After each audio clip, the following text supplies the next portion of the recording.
Hey everybody, welcome back to PTFC from the archives.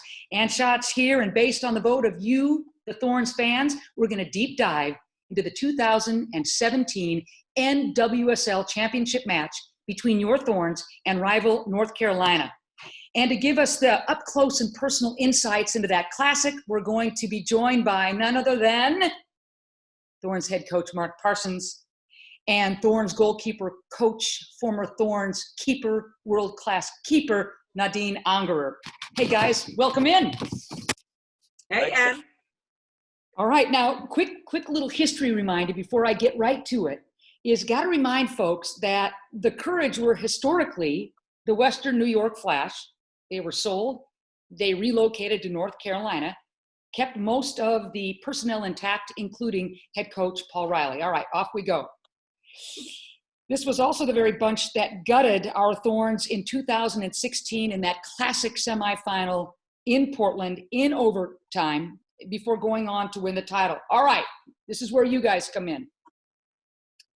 It was no secret that that 2016 result absolutely gutted this team. So fast forward to 2017, camp opening up. Was this always in the back of your mind to get back to the finals? Yes, but really wanting to face North Carolina for a little revenge. Was that part of the mantra, if you will, in the locker room that fall? Yeah, I think it was so clear and so strong. We didn't have to talk about it. We didn't have to spend energy or time on it. I think what's always driven us is the process, and driven us is growth and improvements. Of course, I'm trying to sell that message. I'm trying to convince, let's continue to grow. Let's get back in and be better than last year. Let's be better individually, better collectively. But the underlying current was there was not a single second in that semi-final that we thought we were going to lose that game. I've never had that emotion before. 10 seconds to go, I didn't think we were going to lose that game. I don't think anyone in the stadium thought we were going to lose that 2016 semi-final. And we did. And I think the fuel and the energy behind those emotions on that day, I still have the pictures. I still see people on the floor crying, players crying, fans crying, you probably crying, Anne. And having that emotion of this ain't never happening again. And we're going to put this right. At the same time, trying to stay focused on what's going to help us do that, which is today, right now, today. What do we need to do? Nadine? Yeah, it's the same. I have to agree with Mark. I never felt that we're going to lose this game. So when the game was over, I was like, no. It can't be over now because there's no chance we're going to lose this game. But the way how the players came back right after the game in the locker room, they said, no, that is never, ever going to happen to us again. They were already directly after this game preparing for next year. It was unbelievable, this energy. They were so disappointed, but full of energy at the same time. It was so good to see. So it plays out perfectly, if you will, in terms of a Cinderella story out of Hollywood. Carolina, Portland, 1 and 2 to finish the regular season. Carolina atop the table, winners of the Shield. Portland, number 2, just a couple of points behind, and the best defense in the league. You guys both get through your semifinal matches. So here we are, set up perfectly for the championship match, a rematch, if you will, in Orlando in October of 2017. Coach, walk us through the mood of the club in training that week. Nadine, you have watched the evolution and the progression of keeper A.D. Franch, who was at her best. Help us understand the mood of the club going into this high-stakes game. Yeah, I think there's oh, God, Nadine, you No, you first. No, come on, German. No. No, I think in this week, I said it to Mark, it doesn't matter what we train. They are so full of energy. They just want to win this game. They're so focused on the game. And of course, the Ice Bear speech was unbelievable this day. I think this was the reason why we won in the end. It was the Ice Bear speech. We'll get to that. We'll get to that. Pardon? We'll get to the Ice Bear. Oh my goodness! Without question, Mark. You said there was more in the tank. Players want to run more. They want to train more. They want to play more. They wanted that championship opportunity. Yes. I was going to say before that week, I think it's important to look at the weeks before. Okay. In all, like physically, mentally, I remember we'd finished training after a really intense training session, and players were like, "Is that it?" And we have just gone to war. Yeah. And they were like, "Come on, we want more." Love it. Physically, they were in an amazing place. Mentally, they're in an amazing place. This is 2-3 weeks before. But there's two dynamics that you got to think about. The underlying current of they were going to do whatever it took to be able to improve last year.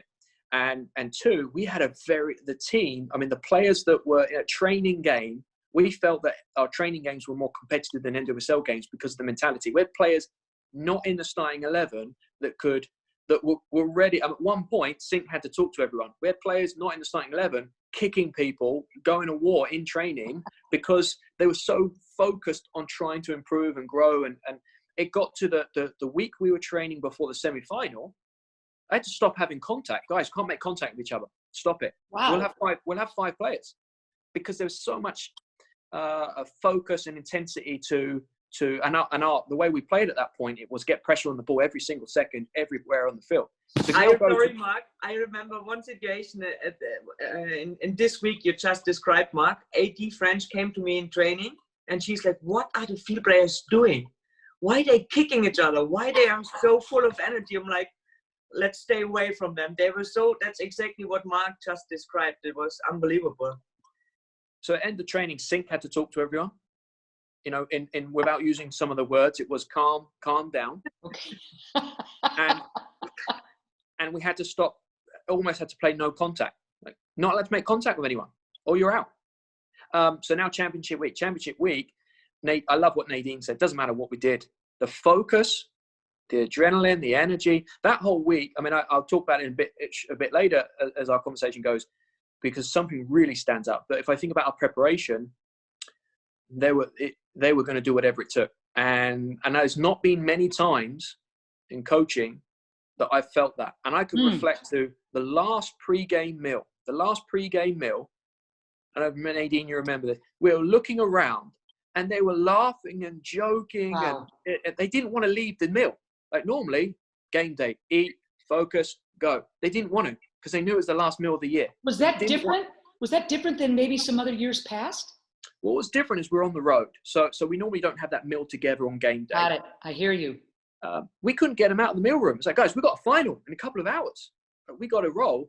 And it was one of those moments where I wish I could freeze in time and just sit there for hours and listen to our team and listen to our staff. And you knew, right? You don't know how a game's going to go. Ball's going to bounce left or right. But I knew that they were going to do whatever it took to push this team over the line. You guys talk about culture. And it's a word freely used by most teams, most coaches, because that is the foundational piece to me that has to be an undercurrent each and every day, whether you win or lose. You talk about a culture. I'm seeing that as you describe these meals, these practice sessions, this camaraderie. Am I close here? Yeah, I think culture is such a complex thing. A lot of people talk about culture. Culture really is behaviors. It's what people are willing to do at the right time when no one's watching, what people are willing to do that's putting the team first. And it's a lot of sacrifice. And yeah, our culture at that point was so incredibly strong, but there was so many things that lined up for that. Off the field, culture, relationships. There was obviously players wanting to play as well. And there was a lot of challenge in that competitive group, but there was only one mission, and that was to help this team succeed. A lot of fuel from the year before, a lot of journey throughout 2017 to get us to that point. Nadine, I'm going to get you guys out on the pitch in just a moment to start this memorable match. But I got to go into the locker room, and you got to help me out with this Ice Bear thing. You just do. I mean, there are legends all over, buried and above ground, of the Portland Thorns throughout the history of this franchise. From 2013, Marion, you just sit there and look pretty, says Tobin, and cracks that game winner against Western New York in the finals.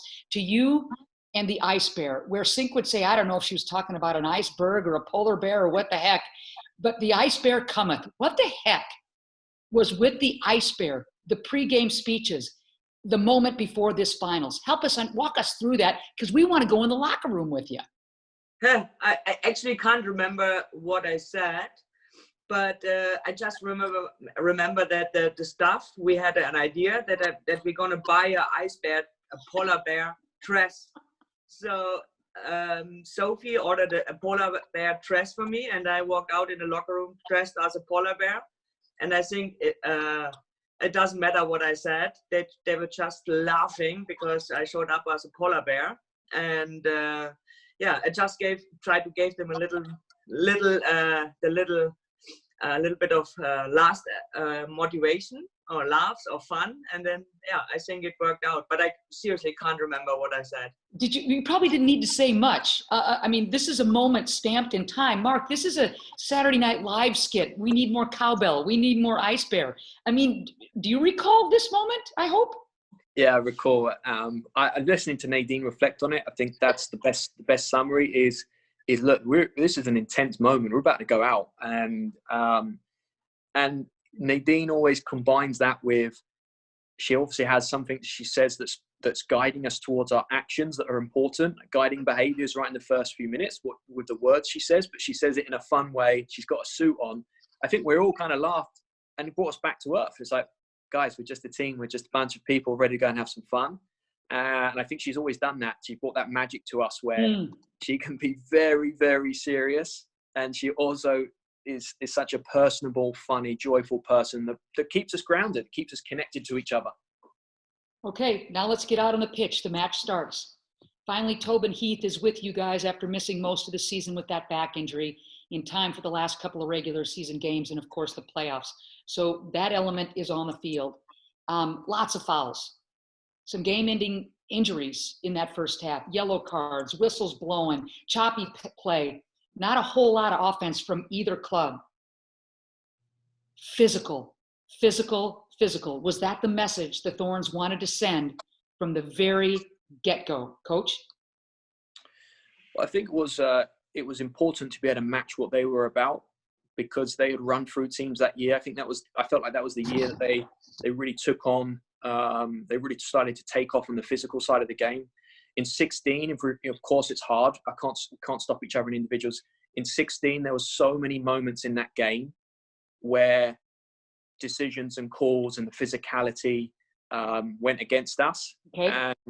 And massive moments in that semi-final that changed games because of how it was managed. And I think we had the home game against them in 17, which we won 1-0, and a little bit of a DNA of what we could be against them was born in that game where we've got to get pressure on the ball. We have to. They will play that, kick that ball, cross that ball, play that from anywhere on the pitch into your 18. And we wanted to limit the amount of balls we had to deal with inside the 18 because of their forwards and the amount of balls we had to deal with behind. So to get pressure on the ball, we had to be intense and we have to be relentless in our effort to get pressure on the ball. So yeah, 100% to stop them being able to put as many balls in our 18-yard box was a key part. And then of course, reflect on the game. There's so many great memories about this weekend or this week in Orlando and the whole experience. The 93 minutes of the game is not a part of that experience, that positive experience. It was not a game of football. Both teams cancelling each out. Both teams trying to put pressure on the ball. Okay. Both teams relentlessly being aggressive. And look, there were some bad tackles. There's some bad challenges. And I think if the game was stamped down earlier, if there was a yellow card right off the bat early, I think it can help the game. But there was two teams that obviously had history and was always going to come out. For us, we had to match them. We had to match the physical side. And we felt, I remember my halftime really clearly. I remember a player came up to me and said, how much longer do we have to keep up what we're doing? And I said, 60th minute, the game will blow open. And that's when we're going to take over and play football. Now, we scored in the 48th or 50th minute. 50th minute, yep. So the game changed. So instead of the game blowing open, and that we were matching what they had been very strong at, we could play our football. Because I don't think anyone can handle us when we're playing our football. We scored, and the game changed. And now we're defending even deeper. And now we're trying to protect our lead. So, yeah, recipe of 92, 93 minutes that I'd never want to go through. Obviously, I have multiple times. I don't want to go through again. Wasn't one for the memory bank, but the whole experience around it was exceptional. You know, it was interesting. Paul Riley was quoted as saying, I think they had more tackles than passes in that first half, meaning the Thorns. So the Thorns got into us, and that looked like that was their game plan. Unfortunately, it did knock us out of our rhythm. So that template was set with adjustments made in each locker room, and what you just went through with us, Mark, in terms of wait till that 60th minute. But those first few minutes, starting the second half, were pretty pivotal. They get a very good look in the 47th minute with Williams really extending AD, who has to make that great save. She's out of position, and McDonald is right there for a sitter and whiffs on that shot, literally whiffs on that shot. 3 minutes later, on your set piece, Sonnet, little flick from Henri, and then Haran finishing beautifully. That 3 minutes changes the tenor of the game. Now what are you shouting to the players, coach? Nadine, what are you shouting to AD? What becomes critical, because there's still a heck of a lot of time for this dangerous Carolina club to equalize? Nadine. Yeah, I can't shout to AD. So yeah, she knows exactly what to do in games like this. Okay. The thing is, especially as a goalkeeper, sometimes you can change a game with a good say. This is also what I'm teaching AD. A leader doesn't have to be vocal all the time and screaming around. I said to AD, a save like this, what she had in this game, is leader, because it gives the team momentum. Yes. And it helped the team a lot. She sent out a signal, hey, you can rely on me today, as always. So I help you. You do your job. Nothing is going to happen here. And she was in her box, owning the box. And yes. So she doesn't need me in this 90 minutes. She knows exactly what to do. All right. Let's go to the 82nd minute. And the only reason I bring out this specific was because I've just got to tip my hat, not only to AD, but those defenders, that middle and back line that were so awesome the entire game. I mean, the equalizer's right there, gang. You guys can remember this. When McDonald, they're going to go deep and direct, and McDonald gets behind Emily Menges. And Menges is beat for that fraction of a second, and she knows it, but does not quit on the play and comes up with the block off the recovery. I get the chills thinking about it.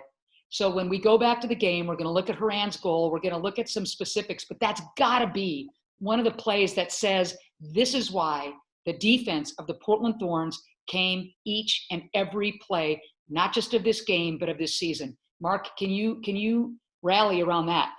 Yeah, I get chills thinking about it. I get chills you talking about it, Anne, because you always bring us to the moment. I love what you do and how you do it. The way you just bring me back to that moment mentally and physically. So what's interesting is, massive moment. And we had a video meeting as a team on Wednesday this week, and we showed 2 minutes worth of big moments over the last 4 years, big moments that make us who we are. That say, we are Portland. This is Portland. We are Thorns. And one of those moments was this block. And Ali Wagner, her commentary on it was very good, because she says she gets beat and she recovers. And that's been the Portland Thorns all season. They don't give up anything. AD France doesn't even have to make a save, because Menges doesn't give up. We never give up. That's who we are. It's our identity. And we use that with the team. And with the team, we wanted to talk about, it's a great action. It's a great individual moment. It's a great special individual moment. But where was the team at to create that moment? Where was the team in the locker room? Where was the team in off the field? Where was the team on the field? What did it create to have that moment? And it takes a lot, and it takes a lot to get a group willing to do what they did on this season, or in that moment, or in that game. That one action, I think, is a core part of our identity, a core part of our values, and something that Menges has pushed us to new boundaries, and why she's a key pillar of our DNA. And just the fact that your defense, led by a young woman who was a late draft pick years prior, gets the opportunity to get into the starting lineup when an injured star goes down, Von Hollaback. And Menges, to me, just kind of epitomizes. I could have given a co-MVP in that game. Well, I could have given it to Haran, who got it. I could have given it to Menges to share, or I could have just given it to the whole darn defensive team. You don't have to sell defense to your club. Nadine, you don't have to sell each minute to French. You speak of the DNA, Mark. It's incredible to watch how that just permeates the entire team. Nadine? Come on. You have to answer. Yes, I think especially in this time, you could give what you just said. You could have given this MVP whatever to everyone, because this team was just phenomenal. It's like the way how they work together. I mean, Horan got the MVP title, but in the end, the whole team would have earned it. The way how they played, the way how they fighted for each other, the way how they supported each other, it was just unbelievable. They were like so close together, and right from the whole game through, it was just such a good feeling. To see how close they are. Yeah, and I'll just add on to that if it's Yes, okay. please. Yeah, I think something we've always said. It feels like whether it's NWSL, whether it's Thorns, what we always know is there's going to be 3 or 4 games that are going to be really horrible and really hard and really tough. We don't know when they're going to come. We don't know who it's going to be up against. It just always is. Now, the other 18, 19, 20 games, we get to play the style, we get to play the brand, we get to live and breathe who we are and enjoy the fruit of that work. I never thought this type of game would turn up in a championship. You know, I think about when we're away at Boston and we're outplayed every single second. You know, previously the club's been beat 4 or 5 goals in games like that. We win 1-0. Sink put Rasso bundles into someone, Sink finishes. And the culture and the mentality and the togetherness of the group will get you through those games. But you don't know when they're going to hit. Can't believe it hit us in the championship. It became the game that we obviously didn't really want. We felt we just have to have a horrible game for a short period because of the intensity of both teams and the physical strengths of both teams. So we know it's going to come. It's going to come in 2020. There's going to be 3 or 4 games where you don't want to watch back. You don't want to see the on-field. But you know, those moments, other things are going to get you through. And I think that's where it comes down to culture and the relationships in your team. And as you said after that game, the most beautiful, ugly game. And if that doesn't size up that championship match, I don't know what does. Gang, I'd love your take on the fans at that game wearing red and black. You had Thorns fans that made the trip from Portland, and not just a handful, but a section of the stadium was full of your people. And then when you came home with that trophy at PDX Airport, you speak of the culture, and the fan base has been there since day one, but it continues to increase. This championship moment just helps stamp the identity, team, town, team and town. It was really remarkable to see. Nadine. Yeah, it's a marriage. Yeah. The fans, the city, and the team. Just when you describe the scene, I get goosebumps. Yes. So first of all, the situation in the stadium. We were in Orlando. We had so many fans in Orlando, and I just could hear the Portland Thorns fans. I couldn't hear any fans from North Carolina or Orlando. It felt like a home game. It was so unbelievable, and I was personally so proud to show the trophy to the fans in Orlando. And then coming back home, it was the shortest flight from Orlando to Portland, because we knew something is going on in Portland, and everybody was so excited, everybody was so happy. And then the situation when we arrived, all the fans, I didn't want to leave the airport. Normally when we arrive, I want to go home as quick as possible. This was the moment I could have spent hours at the airport, just celebrate with the fans and the interaction. I still have my cell phone is full of videos from this moment when we arrived in Portland. It was unbelievable. It's as genuine and authentic love affair, Mark, as I have ever seen, that endures ups and downs on occasion, but you never have to say, oh, please won't you come back? They're with you. Yeah, what you just touched on and living the memories is what, for me, this week in Orlando was all about. I mean, we got to bring this trophy back and have those moments, but the togetherness, and I break it down in loads of areas. I have so much memory of us being together. And I on the first night or second night I was there, I had a friend in town, flew from England. He's been a mentor of mine. He has pushed me and helped develop me as a person way back from Chelsea days. He came over to watch, and we went out for afternoon snack, 4 p.m. We went out for some food and some water, and the bill comes, and the bar, and we're in Orlando, and the person behind the bar says, "Oh, your food's been paid for, guys, by those people over there. Look over, Thorne's hat, Thorne's scarf. We got you, coach." And then we think about the hotel, Thorne's fans. We see Thorne's fans around the hotel, at the game, the noise, the intensity that they bring over on that side of behind the goal, the moments after the game, and then after, this is one of my best memories. After the game that evening, we get to celebrate as a team. We have a private function, seeing players and families and their players enjoy together. They don't get to see each other often. These players are 12-month athletes. Seeing everyone come together, and then fans coming in there as well. Fans joined us, seeing the front office and the most important people all around us that have been a part of this journey, all on one dance floor, all at one place, enjoying each other. And then Nadine says it was a quick flight back to Portland because she just couldn't wait to get back. Also because she's probably working off 5 minutes sleep that night. But it was a special day. But that's what brings, like, the actual game of football. It's blurry. Everything before, everything after, this togetherness. And you think about Portland. This is what Portland's about. It's about community and bringing people together. I've been here 4.5 years. And it's helped me grow as a person, want me to be a better person, always thinking of others, always caring for others, always supporting people when tough times come, like we're in now. This is who we are. And I think we were a great example of that during the 2017 season. I love the fact that, as Emily Menges said, let's build a constellation after that second star. But for you and Nadine, you're first with the Portland Thorns. So 2013, in that inaugural year, the Thorns win it. And then under your coaching, both of you guys, in 2017, that magic recreated in a most wonderful way. And here we are.